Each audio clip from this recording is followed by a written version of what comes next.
আসসালামু আলাইকুম। আমি ডক্টর জান্নাত Chowdhury, chief consultant at dental destination. আঁকাবাঁকা ও উঁচু-নিচু অথবা ফাঁকা দাঁতের সমস্যাগুলো সাধারণত ৭ থেকে ৮ বছর বয়সে দেখা যায়। তো ৭ থেকে ৮ বছর বয়সের বাচ্চার বাবা-মারা আমাদেরকে এসে জিজ্ঞেস করে যে কখন এই ট্রিটমেন্টগুলো করব, এইটার সমস্যার সমাধানটা কি? তো এই সমস্যার সমাধানটা আসলে হচ্ছে অর্থোপেডিক ব্রেসেস ট্রিটমেন্ট অথবা ক্লিয়ার অ্যালাইনার কিংবা এটার আরেকটা নাম আছে ইনভাসালাইন, এই ট্রিটমেন্ট করা। এখন প্রশ্ন হলো কখন এই অর্থোপেডিক ব্রেসিস ট্রিটমেন্ট অথবা ক্লিয়ার অ্যালাইনার এই ট্রিটমেন্টগুলো করতে পারবেন। এই ট্রিটমেন্টগুলো সাধারণত ১৩, ১৪, ১৫ বছর বয়স থেকে শুরু করে একদম মৃত্যুর আগ পর্যন্ত এই চিকিৎসাগুলো করতে পারবেন।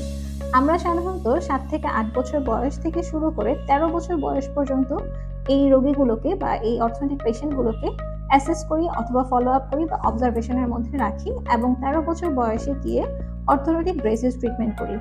তাহলে আপনারা যারা অর্থোপেডিক ব্রেসিস ট্রিটমেন্ট করতে চান তাদেরকে অবশ্যই ১৩ বছর পর্যন্ত ওয়েট করতে হবে এবং ১৩ বছর বয়সের পর থেকে আপনাদেরকে এই ব্রেসিস ট্রিটমেন্ট করতে হবে। সবাই ভালো থাকবেন। আল্লাহ হাফেজ। ধন্যবাদ।